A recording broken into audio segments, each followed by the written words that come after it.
The Galactic Academy floated above the molten clouds of Aurelian Prime, a citadel of impossible geometry and cold perfection. It shimmered with veins of silver light, orbiting in endless silence. From afar, it looked eternal, untouchable.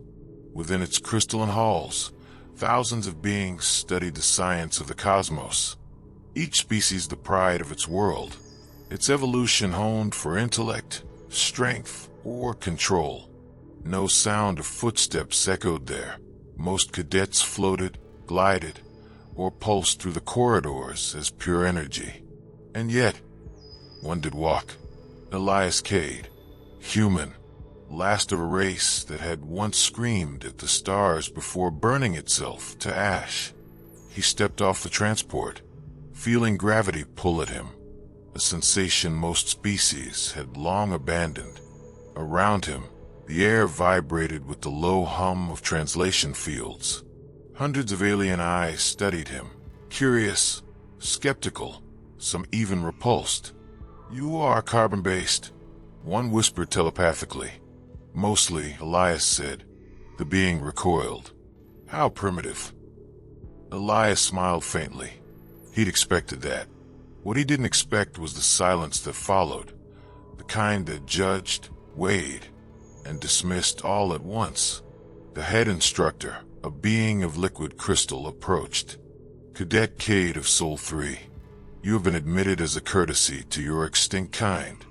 Do not embarrass us." He nodded. "I'll try not to." The laughter that rippled through the hall was not kind, but deep in his chest, something refused to yield. The academy was a cathedral of impossible disciplines. One chamber studied gravity as music. Another rewrote probability, like code. Species without mouths debated in quantum frequencies. Beings without bodies painted symphonies of plasma. And somewhere among them, a man from a forgotten planet tried to keep up. Elias struggled. He failed the vector harmonics test 3 times. He could not perceive nonlinear dimensions as the others did. To them, he was slow, fragile, irrelevant. But he watched, and he learned. When the instructor of temporal combat demonstrated predictive warfare, preempting every move of an opponent across timelines, Elias did something no one expected. He stopped trying to predict. He reacted. He allowed instinct to guide him. Pure, unfiltered reaction, without logic or foresight.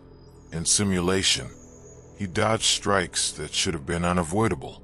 He improvised with broken equipment, turning failure into advantage. "You are not following protocol," the instructor hissed. "No," Elias said softly. "I'm surviving."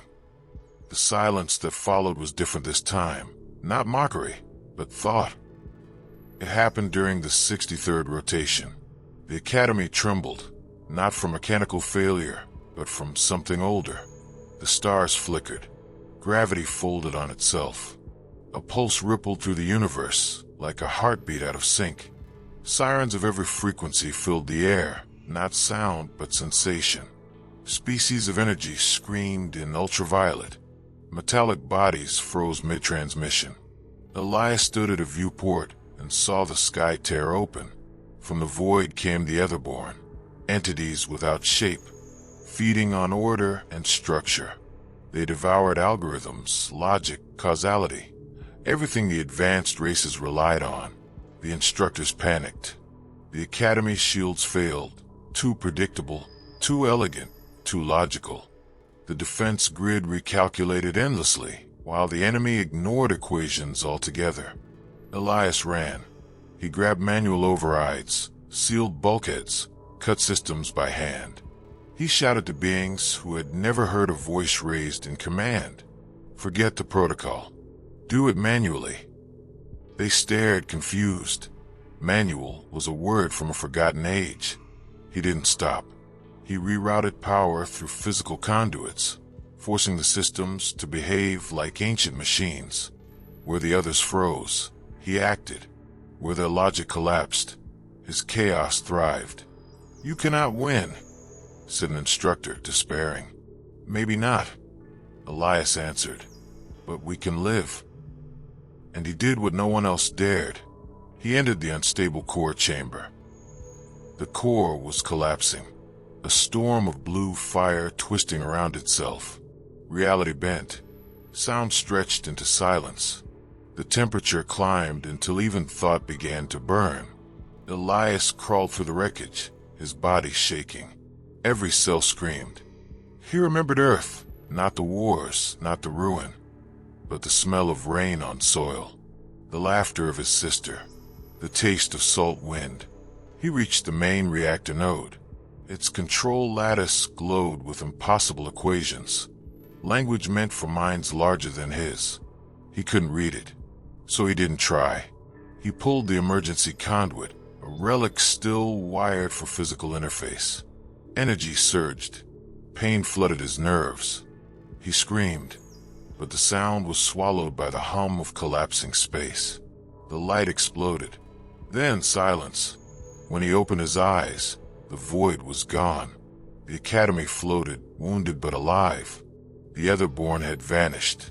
The shields hummed once more, patched by instinct, not perfection. And Elias Cade lay on the floor, his hands burned, his vision dim. Around him, alien cadets gathered. They stared in quiet disbelief. He used no formula. One whispered, "No calculation." Another added, "Only will." Weeks passed. The academy rebuilt itself, slower this time, less proud. Where once stood flawless halls of crystal, now there were marks of repair, imperfections that spoke of survival. Elias recovered in silence. Visitors came and went, instructors, cadets, dignitaries. Some wanted to understand how he had done it. Others wanted to believe it was luck. But one, the liquid crystal head instructor, stayed longer than most. "Your methods are chaos," it said. "Unrepeatable, illogical." Elias smiled. "So is life." The being tilted its head, the light inside it shifting softly. "And yet it works." For the first time, it bowed, a gesture of acknowledgement unknown among its kind. Soon after, a memorial was unveiled in the central atrium. A simple bronze statue, human-sized, imperfect, hands scarred, eyes defiant. The inscription beneath read, "Elias Cade, who reminded the stars what it means to fight." The academy changed that day. Emotion became a subject of study. Instinct became a form of intelligence. And humanity, once dismissed as extinct, became a symbol whispered across galaxies. As Elias looked out into the endless dark, he thought of home, the small blue world that had once reached too far. He smiled softly, painfully. "We may have burned ourselves," he whispered, "but we lit the way." The stars did not answer, but for a moment they seemed to listen.